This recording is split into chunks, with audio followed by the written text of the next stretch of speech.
And yes, Christmas jumper. It's warm. That's all I give a hoot about.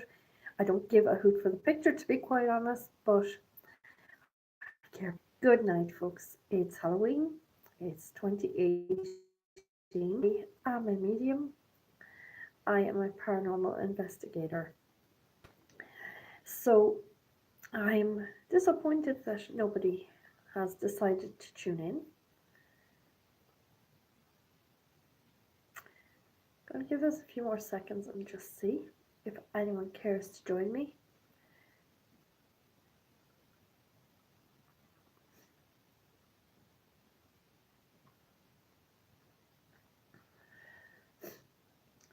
Disappointing that no one's actually joined the stream.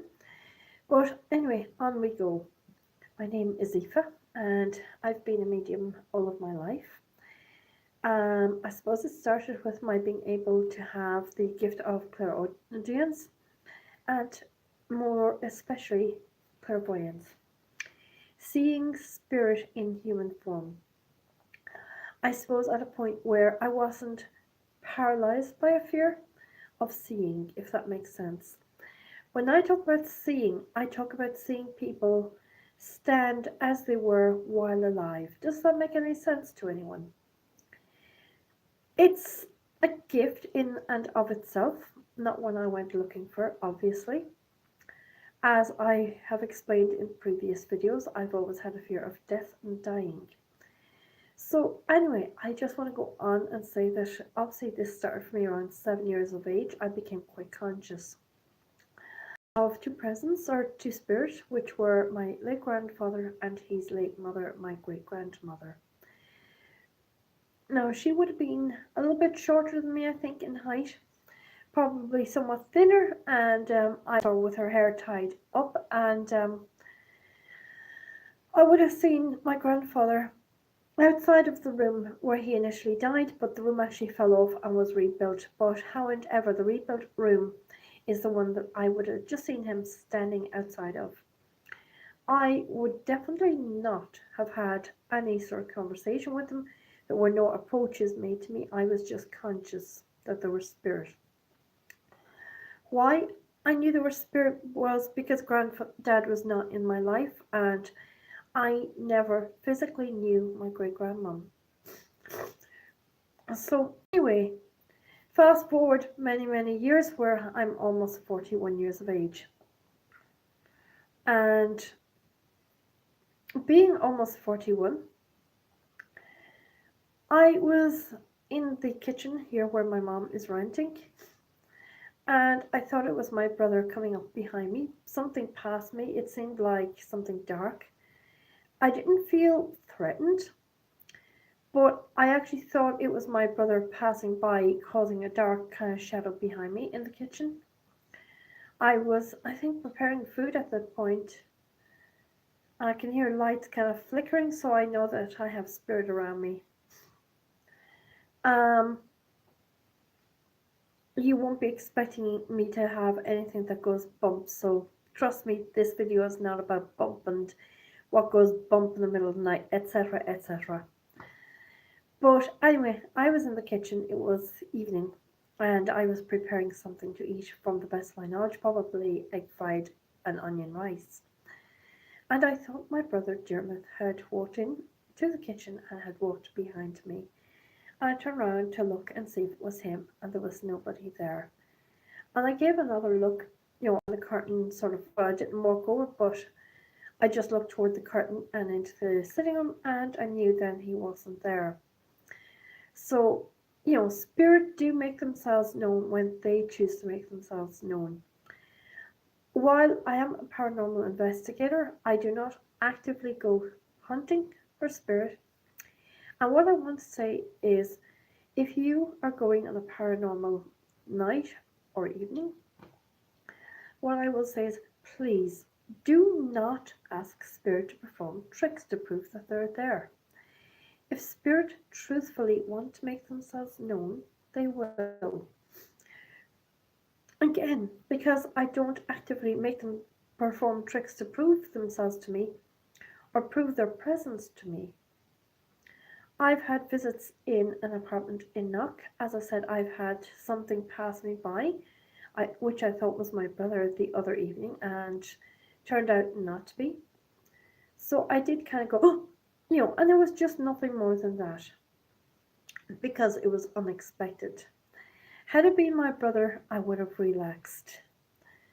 So, as I said, spirit will and can make themselves manifest if and when they choose. Now, a lot of people will go to people like myself who are mediums because they're desperate for connection with their loved one. I want to say that you do not even need me or any other medium. Are you today, tomorrow, perhaps every day of your life? Are you thinking of someone you love? Well, mention them. Have a bit of a conversation.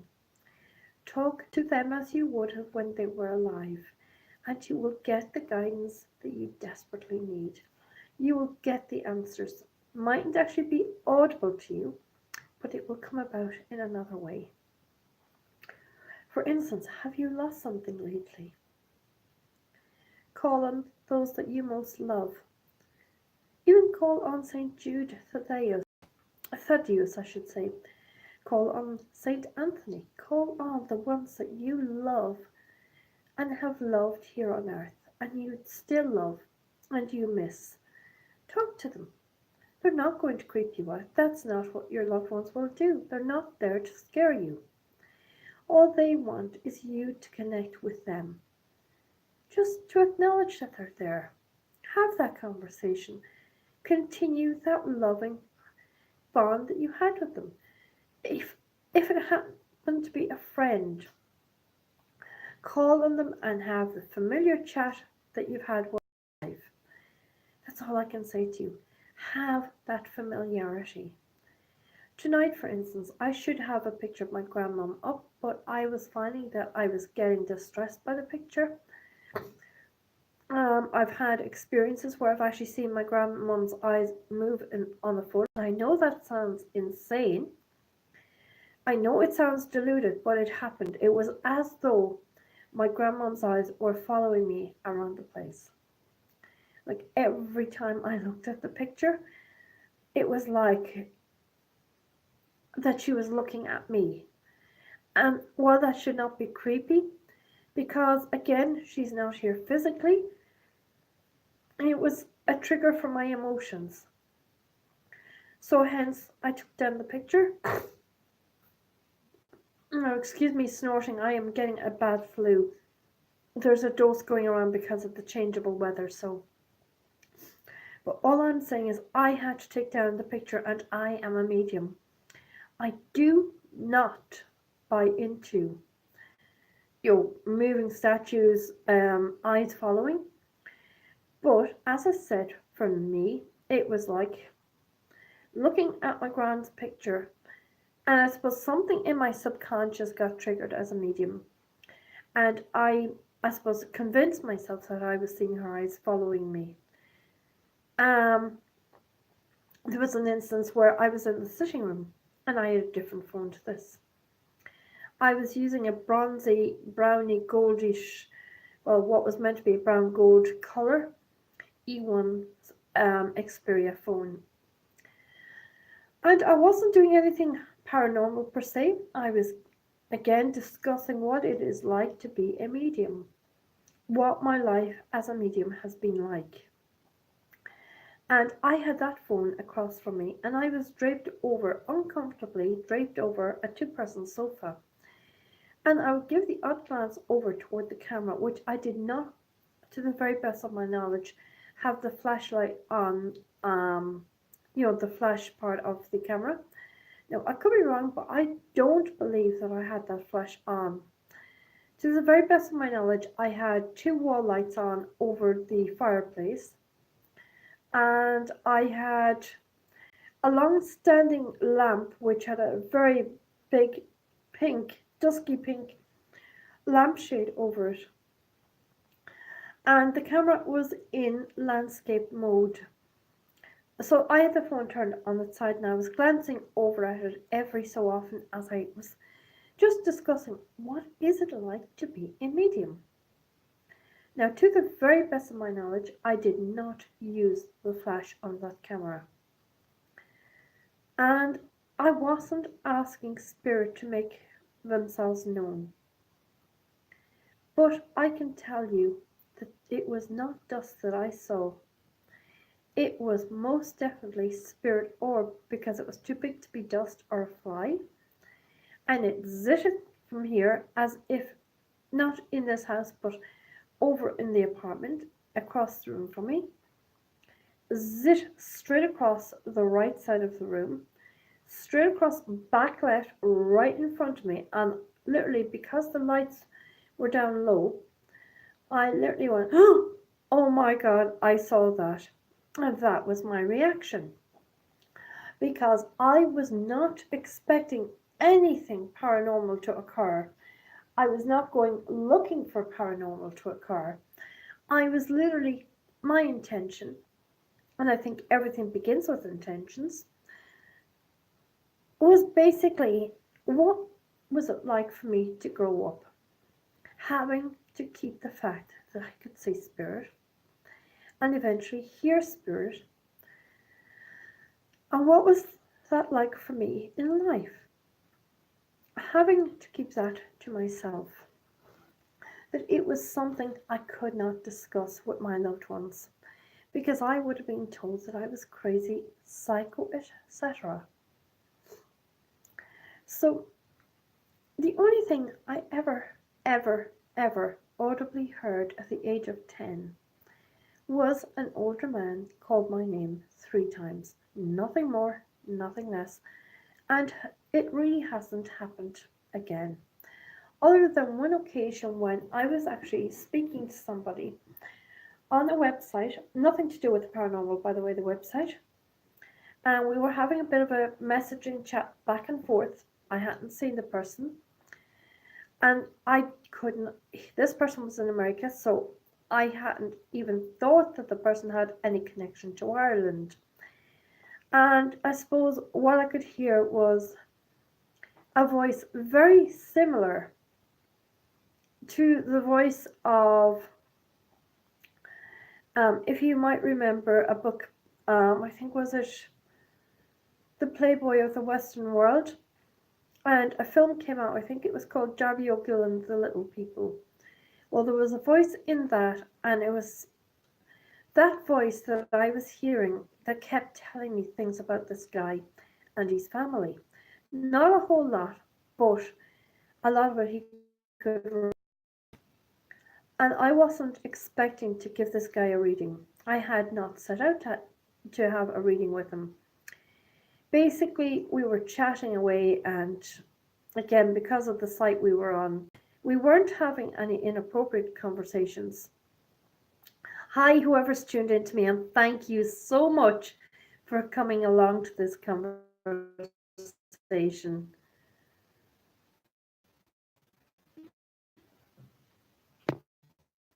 Okay, my phone. Sorry, I lost sight because I had an advert come up that just did not want to go off my phone, so apologies. As I was saying, being a medium hasn't always been easy. And I'm grateful for my viewer. Please identify yourself. I'd love to know who you are. Send me a quick little message and pop up hi to me so that I can actually acknowledge you in person, please. I know you're still with me because I can see that you're with me. I'd love if you'd pop by and just let me know who you are. So anyway, that I can actually see who you are. Just going to see if I can see who my viewer is. Thank you. I'm grateful to have at least one. Okay, that person's not popping by. Please do come. Say hi to me. I'm not that creepy. Come on. I'm a medium, but I'm not creepy, okay? As I was saying, I basically was speaking with a guy via messaging, nothing to do with paranormal whatsoever. He didn't know I was a medium. I didn't introduce myself as a medium, obviously, because of the site we were on. And I heard a voice like Darby O'Gill's come across and start telling me things about him. Not what I might call anything intimate, but enough that he could identify with what I was telling him. And all through this, I could hear this Irish accent. At the end, finally, he said, "Look, I'm from such and such a place in Ireland." And I literally went, "Oh my flipping God." And it was that reaction because all along I personally had assumed the guy was an American. Turns out he wasn't. He was an Irishman who had relocated in the 80s over to the States with his family.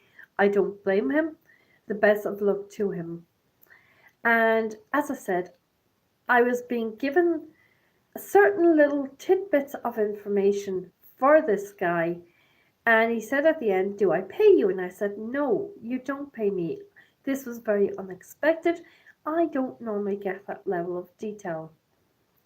And at the end of it, he actually emailed me to say thank you. And we stayed in touch for a very short period of time. I think both of us were quite bowled over by the reading because it was so unexpected. But what I want to tell you again, I want to reiterate this. Please do not think that everyone that calls themselves a medium is truthfully a medium. Just because somebody reads cards or thinks that they can read tarot or angel cards does not make them a medium. There are certain ways of interpreting cards and their colors, and each person has their own unique take on that, as we would when we look at a piece of art or a picture, a photograph. When we behold a sight perhaps in front of us, like at an airport, we take in certain kind of views of people or things. And in the same way, this guy and I did not know each other. We weren't having any inappropriate conversation, but it was just chit chat, and a full reading came out. And I think that is because my late grandmother, who I was very, very close to, passed on. And her anniversary, excuse me, is coming up next month. And since she died, my readings have become quite in depth. Things I would not have gotten before in the world of spirit for people suddenly pop up. Now, what I will say is, I'm not going to force a reading with anyone. I don't just look at you and think, "Well, yeah, such and such spirit is there." It doesn't happen like that. That's not how my mediumship happens. How for me this happens is I could just be talking to you and something may pop in, that will sort of get me and prompt me and say, "You need to pass this." Or I might just kind of start a question like, "Does this pertain to you? Do you relate to that?" And that's very much how it happens. And that's, my take on mediumship. I'm not somebody who'll ask spirit to perform any tricks. I'll give spirit the opportunity to come across when it suits them, not me forcing them to come across. Our loved ones need to be respected for some and every other part of the year. Tonight, it is believed in Irish lore or folklore that spirit are more active tonight, or that this is the one night of the year where the thread between the living human being and those in spirit is that little bit thinner, and so they can come across that divide. And so tonight I will be showing spirit a lot more respect and opening myself as a channel to them should they wish, but I will not ever communicate with dark side. I will not ever use Ouija. That's not how I communicate. And I'm certainly not one who goes looking for drama. So that's really it from me for tonight. I do ask that you respect your loved ones. Maybe put something on your table tonight that will remind them of the loving bond they had with you. Maybe put a photograph of yourself with your loved ones on your table or on a mantelpiece. maybe a magazine that they might have liked to read, or photographs that they would have enjoyed. And you will eventually feel them with you. They will make themselves if and when they choose, okay? So tonight, just mention them by name, tell them that you're thinking of them, that you love them, and just have something that they are familiar with and that they would have liked in life. And that's your way of showing them that the bond still continues with you to them. Okay, from me, night night.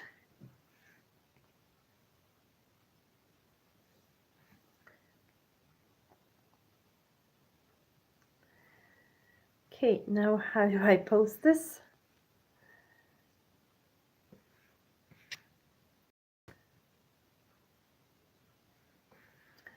Okay, I need to find out how to post.